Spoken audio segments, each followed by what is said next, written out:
చంద్రబాబు నాయుడు గారు ఎంత క్రిమినల్, అతని మైండ్ ఎంత క్రిమినల్ మైండ్, ఈ తెలుగుదేశం వాళ్ళది ఎంత క్రిమినల్ మెంటాలిటీతో వీళ్ళు వ్యవహరిస్తున్నారంటానికి నారావారి నాటు నకిలీ మద్యాన్ని ఊరు మొత్తం ఏదైతే ఈ ఆంధ్రప్రదేశ్ మొత్తంలో వైన్ షాపులకి బెల్ట్ షాపులకి సప్లై చేసి వేలాది మంది ప్రజల ప్రాణాలు తీసేటటువంటి కార్యక్రమమే కాకుండా ఒక్క ఏడాదిలో 5,280 కోట్ల రూపాయల కుంభకోణానికి పాల్పడటమే కాకుండా ఏదైతే దాని వెనక ప్రభుత్వంలో ఉన్నటువంటి పెద్దల హస్తం ఉందని తెలిసినా కూడా చంద్రబాబు నాయుడు గారు వాళ్ళ కొడుకు వాళ్ళ డైరెక్షన్ లో ఇదంతా జరిగిందని ఈ రోజు రాష్ట్ర ప్రజలందరికీ తెలిసిన తర్వాత దాన్ని డైవర్ట్ చేయడం కోసం నారావారి నాటు సారాలో కొత్తగా ఇప్పుడు నారాసుర కల్తీ కథల్ని తీసుకొని వచ్చారు.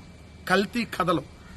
ఈ కథలో భాగంగా నిన్న కథలో జోగి రమేష్ గారిని తీసుకొని వచ్చారు. ఆ కల్తీ కథలోకి జనార్దన్ రావు అనే అతను అంతా జోగి రమేష్ గారు చెప్తేనే చేశానని. చంద్రబాబు నాయుడు గారు మీరు ఇట్లాంటి కామెడీలు చూసి, మీరు చేసేటటువంటి కామెడీలు చూసి ప్రజలు అసహ్యించుకుంటున్నారు. సిగ్గన్నా లేదా 75 ఏళ్ల వయసు వచ్చిందే, 4 సార్లు ముఖ్యమంత్రి, ప్రధాని జగన్మోహన్ రెడ్డి గారి మీదకి తోసేయటమేనా అని చెప్పి అందరూ అనుకుంటా ఉన్నారు. రేపు పొద్దున మీరు ఈ కథలు అల్లినా కూడా ఆశ్చర్యం లేదు.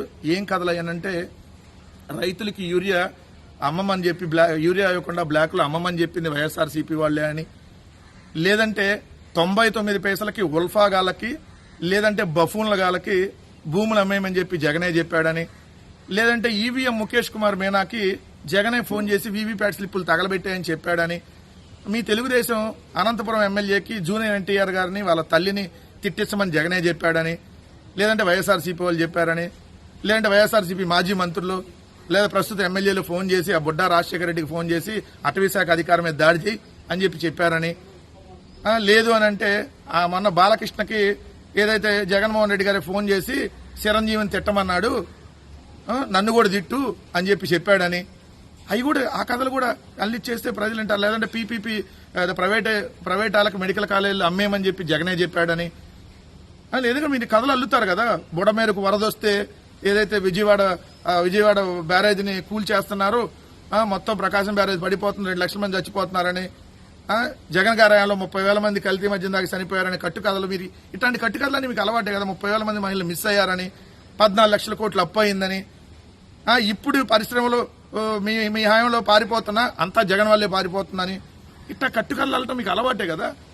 మీ తెలుగుదేశం ఎమ్మెల్యేలు వాట్సాప్ వీడియో కాల్లో మహిళలతో లైంగికంగా వేధింపులు చేస్తుంటే అది కూడా జగన్ చెప్పటం వల్లే అని, లేదంటే మీ హయాంలో ఇప్పుడు మహిళలు మిస్ అయితే అంతా వైఎస్ఆర్సీపీ వాళ్ళు ఎత్తుకెళ్లిపోయారాలని జగనే మొత్తం చేస్తాడని, లేదంటే మీ బొజ్జల సుధీర్ రెడ్డి ఆ కోట మీకు సంబంధించిన శ్రీకాళహస్తి కోట వినూత వీళ్ళకి సంబంధించిన అంటే ఆ డ్రైవర్ని చంపేయమని జగనే చెప్పాడని చెప్పేసి అక్కడ ఆయన వచ్చి బెంగళూరు నుంచి వచ్చి శ్రీకాళహస్తిలో ఆ డ్రైవర్ రాయుడిని చంపేసి తీసుకెళ్లి డోర్ డెలివరీ చేస్తాడు సమ్మని.